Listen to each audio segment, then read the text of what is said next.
All right, welcome to the Love Them Knives channel. Hopefully things have quieted down this evening. Yes. Try to try to turn my camera on, and here goes my phone start ringing. Where's that coming from? Ugh. Cut. Time out. In any case, we're back. Let's try this again. TwoSun knives, made in China. Yes, they are. And a lot of these new designs now, I think going forward really, are night-morning designs, which was kind of fun. I mean, in the good old days when they did the TS20 and the TS19 and whatever, this is the TS45, this is the TS48. In the early days, I guess they weren't night-morning design, or whoever designed them didn't, put their name here. So now, going forward, with a lot of the TS39 and the TS27, and there's more TSs than you can TS about. It's insane. Great designs. They're really doing some crazy stuff, and it's fun, and they're shaking it up, and they're driving the people on eBay crazy. I mean, because they throw them up, start them at $1, and there they go. And God only knows where they'll end up. And sometimes they end up, closing the bidding out at 1 or 2 in the morning because they're working on China time, not our time. But then if you win the bid, then, they send you the knife, and it may take a couple weeks. It usually does for me. And I got these from my buddy Mike in Tampa, who got them from eBay, I think, at least one of them. And he may have got another one from another knife guy that he knows over in China. But, basically you get them on eBay. I will give you the links to also where you can get them on DHgate in the description section below this video, in case you don't want to do the tomfoolery and dance around. You just want to get to the point, get the knife bought and out. You can do that with these, but they're like $62, $63, which you may pay that. You may get away with getting one of these for $52, $53, and this is fall of 2017, so just saying, as time goes by, it cools down a little bit. What do you think? I mean, you got the cutaways on this. This is a bigger knife than the TS48. And I thought I'd do them both together. I mean, I don't know. They're so similar in that way. Kind of the cutaways out of the scales. One's a bigger knife, one's a smaller knife. They're both satin grind, obviously, very showy in my light. They're both night-morning designs. This is a guy that never sleeps. I swear to God, you can go on Instagram, and he's got an Instagram account and of his own, and then TwoSun Knives has an Instagram account. And you can look at the stuff that he's doing and showing, and it's just crazy stuff. It's fun. I mean, it's wild good, not wild bad. It's crazy good and not crazy bad. And I'm just crazy. So there's all those different 3 standards. Backspacer, and he's doing these backspacers, and giving them some jimping or some texture here. It's not just a flat backspacer that's uninteresting. So he's doing that, and I like that. I think that's a great design cue. I like throwing a backspacer in as opposed to no backspacer at all and just an open design with standoffs. I do kind of like a backspacer. Also, if you're going to pimp these knives, having a backspacer to be able to anodize in a complementary or contrasting color, I think jazzes it up too, as opposed to nothing. Or having to replace the standoffs with titanium and then anodizing them. I prefer the backspacer option, but that's just me. But, I mean, the action on these knives, they're titanium frame lock flipper knives. They also have a hardened steel insert and an over travel stop that's built in. That baby is centered right up, and which is a miracle because I took it apart. Just wanted to check the guts out a little bit. When I took this, I took it apart from this side because obviously you can't from this side. You have no Torx entry like you do here. This is a number 8 Torx. And actually, this is the only other part that needs to come out. You can see is the screw on this side and the pivot. And they were both number 8, I believe. Yeah. So, same size. And came apart. And I'll show you the picture because it cost me a lot of ink. So there's the bearings. Those are ceramic. Okay, so you got a ceramic bearings. Okay, behind that, of course, you got the steel that meets with those bearings so you don't have bearings on titanium. And there's your hardened steel insert with your ceramic detent ball over travel stop. Does it get any better? No, it doesn't. I just thought I'd tell you. Oh, obviously the stop pin goes in there. And yes. And there's your stop pin. Goes on that side, goes through here. You know, so this swings around here. As you can see, D2 steel, satin grind. There's your back spacer and other little pieces and parts. Oh, that's actually the screws come from both sides on here. So I believe now that's a tube that screws come in from both sides. So there's actually a threaded tube here. And they screw in from both sides, which obviously you got to screw on both sides. They do. So in any case, that's what that's all about. You know, this is the one I really, really wanted, and this is the one that Mike thought I wanted. So I got them both now. He's done. He's done. He sent me a bunch of TwoSun knives, and these were in the batch. And it's like, dude, I hate to tell you, but ownership is 9/10 of the law right now, and they're in my hands, and you're 1,500 miles away. So, yes, I have them now. And you know what? This one is not exactly, I mean, I wanted this one, but this one's good too. And you know what? This one's so much easier to flip. The action on this is, let me tell you why. Look at the flipper tab. Look at the jimping on the flipper tab. Okay? Okay. Look at this flipper tab. Where is the flipper tab? At a certain angle, it's just like gone. I mean, come on, man. Where, Mr. Night Morning, I think you overslept because you forgot to finish the flipper tab. It's supposed to be available.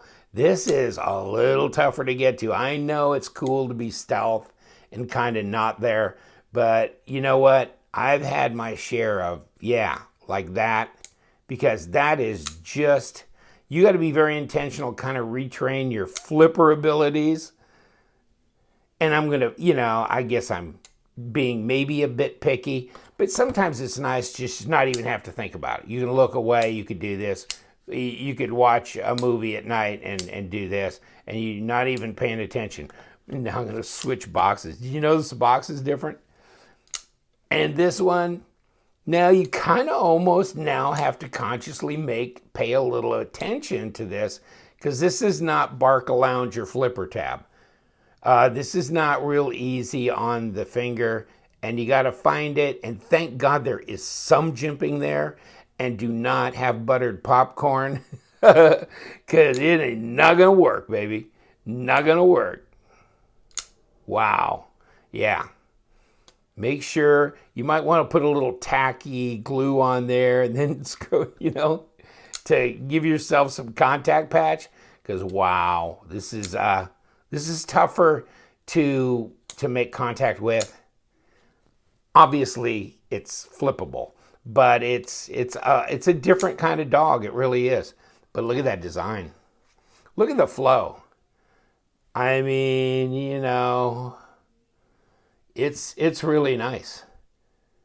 He's just doing some great stuff. And of course, now they're out with an Integral and I don't know, TS66, TS50, TS83, 81. I don't know. There's so many, and I'm like 6 models behind, and I feel like, I'm dragging the back of the class or something. It's just horrible. But I don't know. I don't know. I think I'd go broke trying to keep up. Look at the lock bar. Cutouts in the lock bar. Hey, let's look at the inside of this. Just see what they're doing. Well, cutouts in the lock bar. But I mean, if we're looking for it to be skeletonized, it's like usually it's underneath here. No, it's right here. It's right on top. This is where they're skeletonizing it. So, I mean, if you were really industrious, wouldn't this be cool to like do some carbon fiber inserts in here? And then you could ano this thing, certain colors. I mean, it'd just be a knockout. These are like somebody who's into pimping. This is like his dream field, because you can do so much with this if you're handy, and way handier than me, hopefully. But, you got this up here. I don't know that this is doing anything. I mean, this is not much of a choil here as far as being able to rock forward and really do anything about this. So more for sharpening purposes, which is nice. They thought about that. Look at the belly on that thing. Look at the blade thickness. We've gone way in, haven't we? Come on, baby, turn on. Oh, I'll give you this. I bet these are probably close to 4. Not quite 4 millimeters, but pretty daggone close. Might have started there when it all started. You know what I mean? Let's get out here close. Didn't we catch a 3.8 somewhere else? So it's close. There's your inches. So 0.146 in there. And as far as height, well, we can't use that. I think this would be better served actually if we did this. Okay. So let's figure out how fat. Probably a 1/2 inch, I would imagine, but 12.5 millimeters. Yeah, there you go, 1/2 inch. So, yeah. Let's check this one out, just see where we're at, too. I think we're looking at the exact same type deal. Exactly, actually. Same, 12.6, 1/2 inch. Probably, 3.8 millimeters. So, exact same thickness of blade stock, of the handle, that kind of thing. Although, they're different size, aren't they? They're a different size knife. One's smaller, one's bigger. One's easier to flip. One, you gotta pay attention. Different blade shapes, satin grinds. A lot of milling. I mean, really, for a $60 knife, if you think about it, I know it's D2 steel, so, but it's not MOV. It's not 440C. It's not bad. So you think about it, that's pretty good value for the money, isn't it?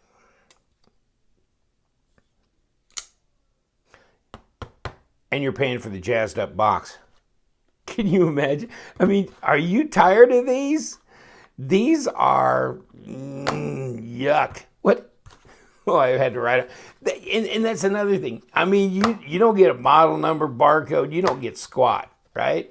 Let's check this one out. You don't get nothing either. I had to write on this one too. So this is just the same box without printing on the top.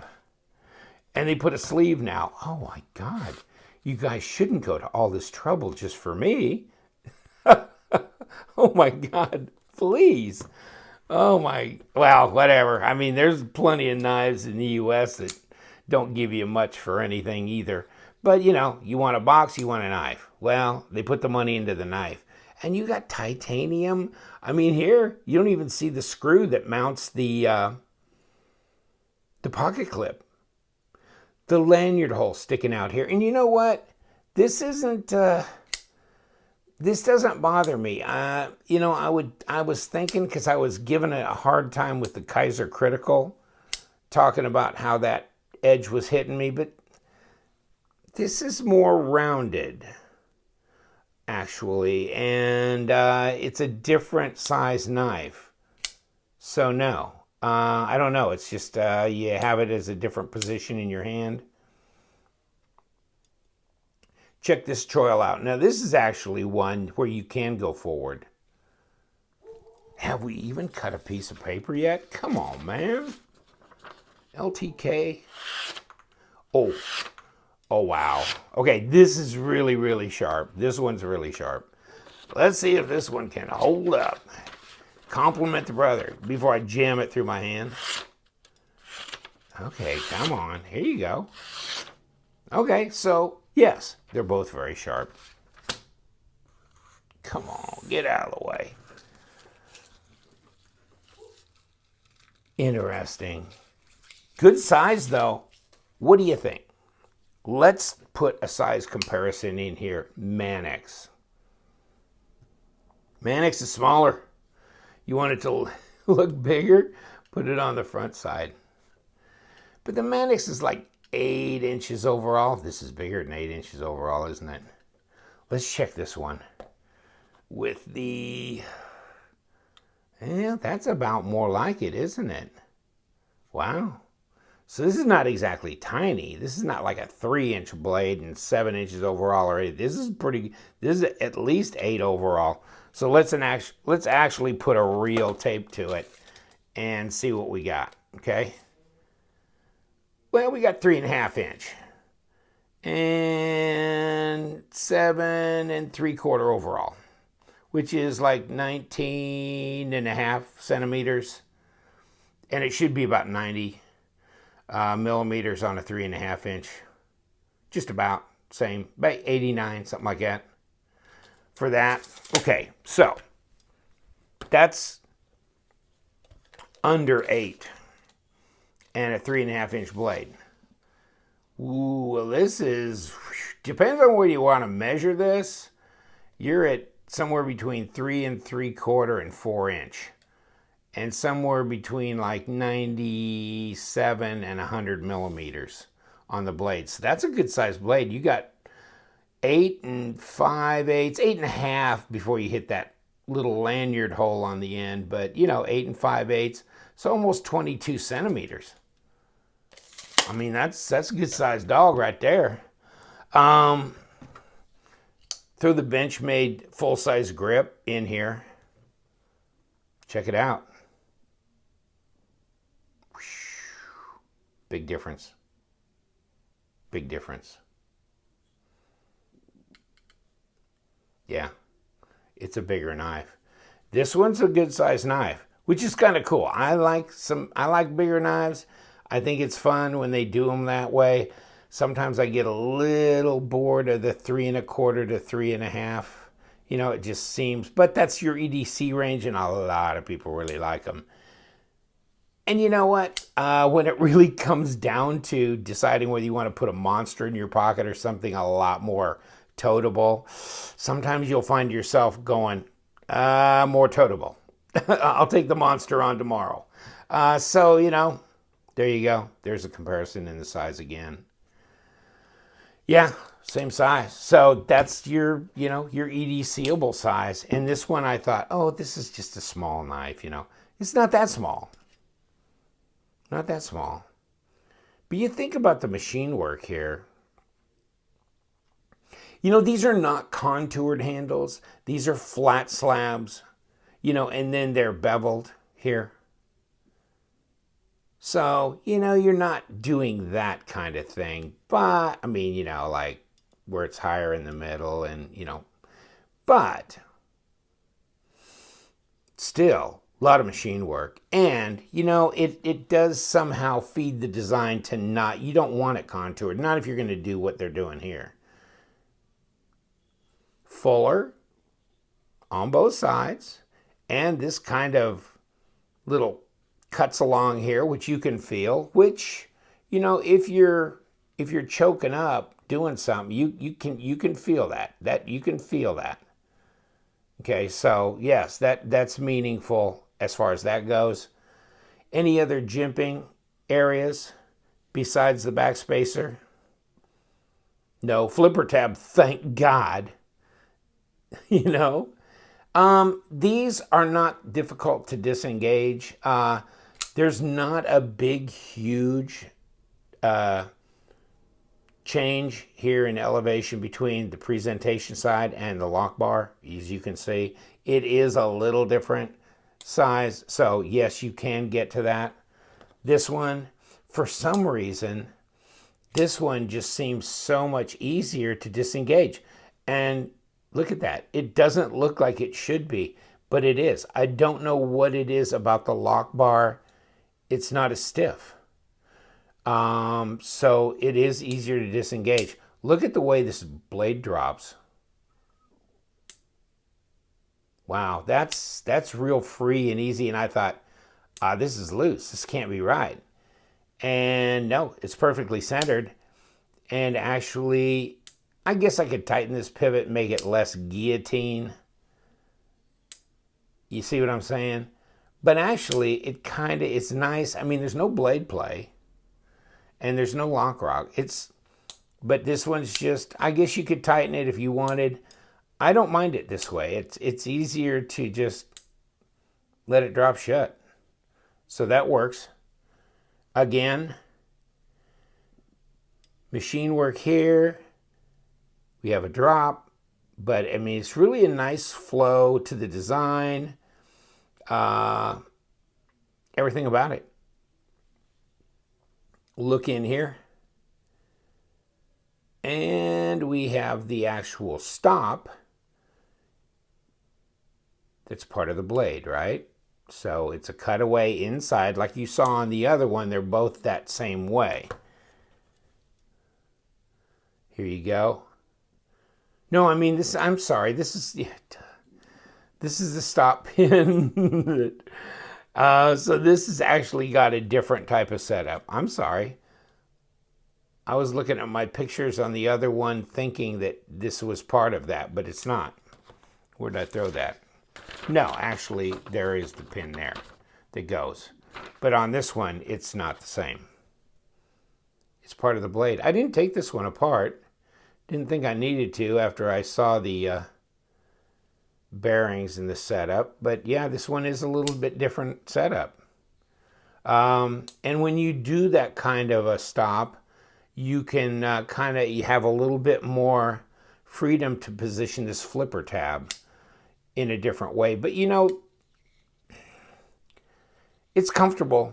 This knife is comfortable. It's running out of real estate a little bit back here. It's a smaller knife, that happens. The good thing is you have a choil you can actually use on this particular one. So now you got plenty of room. And it's comfortable in the hand. And this pocket clip is not a hot spot. Not a hot spot at all. Reverse grip. Reverse grip without knocking over my camera. Yeah, that works. That's fine. Feels good. Okay. This one. Yeah, I mean, these are ergonomic. I mean, probably not the... I mean, see, you've got your front kind of choil area for your finger. Although it's not, you know, scooped out here as much, machined out. So it's kind of, you're sliding uphill with this. And you don't have a lot of flipper tab holding you back. Now here, yeah, you got this. And of course, the fact that the knife is curved upwards comes into your hand that way because your hand is not flat, okay? And then you have this where your last finger comes right down into this area. So you have comfortable area for these three fingers. This one sits back in here, and it's ergonomic. It's good. You can't really go forward much. You can a little bit for control like that. Not bad. Not bad. No hot spots. What's reverse grip like? Reverse grip actually almost feels better with this knife than the forehand grip, than like this. But both are pretty acceptable. I don't know. I don't see this as like an all-day work knife anyhow. If I was going to hoss around and really put it to it, I'd probably have something that would be more, G10 and ergonomic like this. Now this is sweetness and light in the hand here. Incredible control and the forward choil. But these are also, to me, they're art as well. This night morning thing, this is some crazy stuff, and he's doing some crazy designs, but it's kind of like following, I know this is going to sound like heresy, blasphemy, but you see Elijah Isham, his designs with Browse and with Kaiser and with Wii and what he does with whatever. Very angular, a lot of cutaways, a lot of things like that. And it's very artsy. And so is this. I mean, I'm sorry, but I know these are just $62 knives and they're not high-end and they're not custom and mid-tech or whatever. But still, in that regard, I'm seeing it. I'm seeing that kind of design integrity and experimentation that's going on here. So these are fascinating to watch. I know it's kind of crazy, isn't it? It's like we're going down budget row, but it's high-end art in the tin can alley. Strange, but I think a lot of people, they are digging it. They are buying these knives like crazy off of eBay, and you know why? Because they're good quality. They have sold thousands through there, and you know why? Because these people know what they're buying. They know they're getting a hell of a deal. They're great. They look good, and they're good, solid knives. They're sharp, and they got quality material at an incredible price. Really, I think it's a great deal. I'm intrigued by them. I have been for well over a year. I mean, it's just a hell of a lot of fun. They're just coming out so fast you can't keep up. I'm going to keep you broke. You can't buy anything else but TwoSun knives if you're actually, unless you're rich, or if you're just going to collect nothing but TwoSun knives, then maybe you can. But I mean, wow, the new integrals and stuff are hitting well over $200. And is an integral worth more than $200? Yeah, but it's so hard mentally to wrap my head around paying over $200 for a TwoSun knife, because we're so used to the, scamming a TS20 for $20 off of eBay, catching it late at night, and you're thinking 20, 40, okay, maybe $60. But man, the world is a changing, my friends. It really is. These are a kick. Okay, never mind. Get around to weighing them and I'm going to kick you out. Oh my goodness. Yeah, I don't know. Yeah, 4.5 grams, not much. They're not too bad. 4.5 ounces, sorry. 127 grams. Wow. So, 127 grams. How light is this little doggy gonna be? Well, let's find out. 121 is not 120, not a whole lot lighter. Yeah, a few tenths, right? Wow. Okay. Well, that's amazing. Yeah, only 120. Okay, wow. Big difference in the size. There's not as much being milled out here as there is here. So, yeah, you're making up for some of that. Strange, because the blade stock's the same thickness. Blade's a little bit, blade's shorter. You'd think you'd save more than that, but I guess not. Oh, well, hey, I'm going to let you go. Thank you so much for joining me. I guess I just ran my damn mouth for 30 minutes. What in the hell's going on? I just get caught up because you know what we do around here. And follow us on Instagram. Stay up with my Traders Corners. It's going monthly. Table sales. You might want to subscribe just so you get notified when things happen, because things happen fast. You know what we do on this thing. What do we do on this channel? We love them knives, so stay sharp.